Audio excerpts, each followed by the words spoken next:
All right. We're back here at Song of the Day, coming to you from the Rock Cave. As usual, I'm your host, Mark Pierce. Today is Wednesday, and you all know what Wednesdays is, right? Wednesday is the day that I try to play you something that you've probably never heard from either an artist you've never heard, or maybe you've heard of them and you don't know a song by them, and eventually, probably a song by a band you know that maybe you've never heard before. You know, you get the gist here. So, what are we doing today? Well, I got a long list of songs for Wednesdays, and a lot of them will be kind of one song from an artist or two as we filter these out. So far, we've been able to present bands that I think have a lot to offer, and this guy is no exception, with one particular album in mind. But we're going to kind of switch over to bands that maybe only have one or two songs at some point. So today we're spotlighting a guy named Chris Rea. I love this guy. I love this guy's voice. It's this deep baritone voice. He's a rock blues singer. He plays the slide guitar. I mean, how can you not like a slide guitar, right? And he is massive in the United Kingdom and Europe. Huge. This guy in the late 80s was selling out Wembley Stadium twice. He did that. I mean, this guy has 24 albums. It's insane. He's had over a dozen chart singles there. So he never really broke in the United States.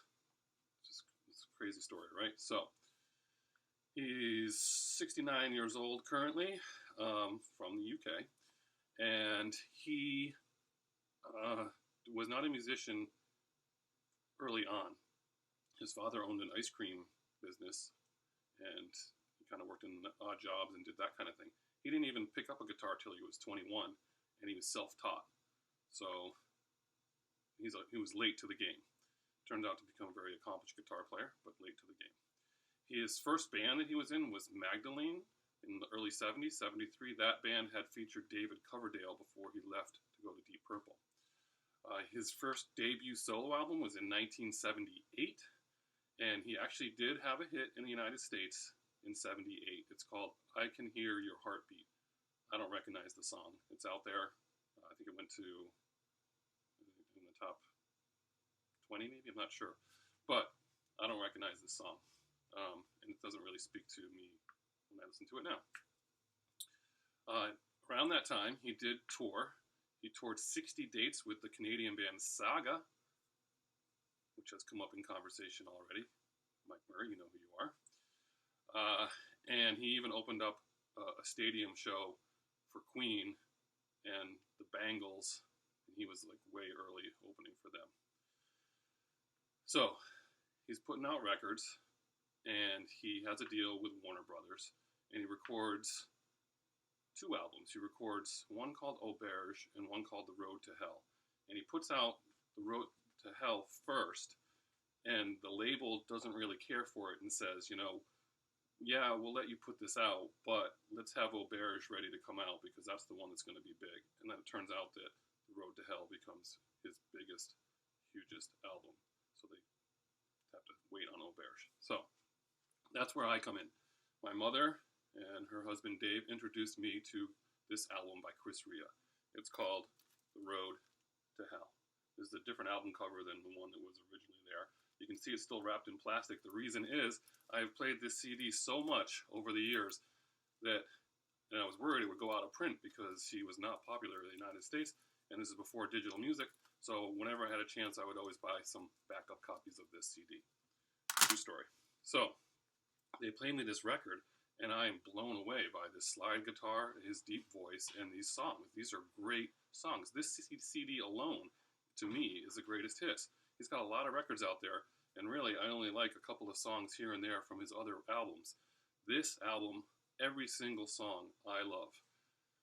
From the very beginning, it's got a huge introduction. It's got like a well, it's not 6 minutes, but it's like a 4-minute introduction. It's the Road to Hell Part 1, but you have to listen to that part. It's got rain, it's got a story, all this stuff. So Road to Hell Part 1, Part 2. You Must Be Evil. Great song about media. The song Texas. This is a great song. It's like about picking up and moving to Texas. They got big long roads out there. He says he's moving to Texas. The best part of that song is when his brother says, we're moving to Texas. And he says, what? Anyway, that's the part I like. What? That song is played in Texas on classic rock stations, or at least it always has. The Texas Rangers played it before their games. So, they did have some traction there. What else? Looking for a Rainbow, great song. Your Warm and Tender Love, wonderful ballad. The song Daytona.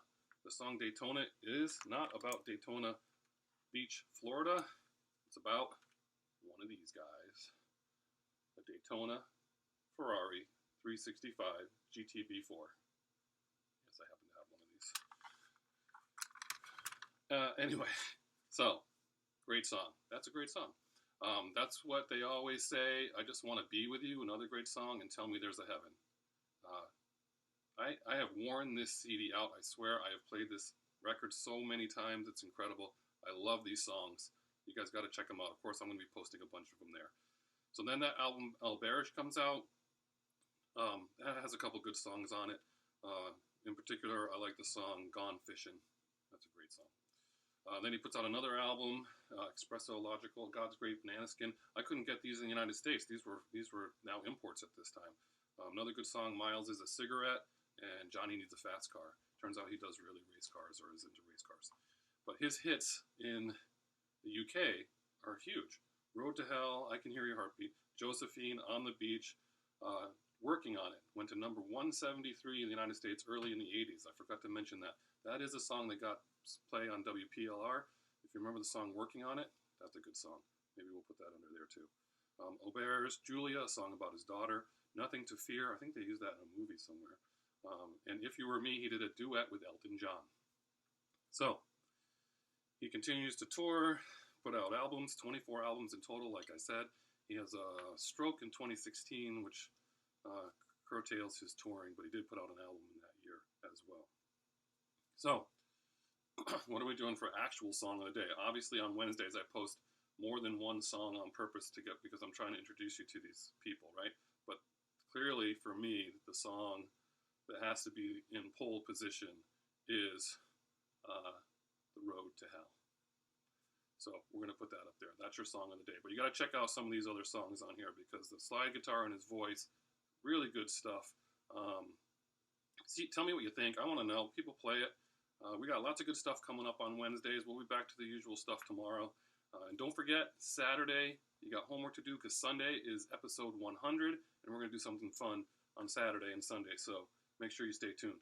Again, happy Wednesday. Listen to these songs. Give me the feedback. Tell me what you think about this guy's voice. Tell me what you think about his guitar playing.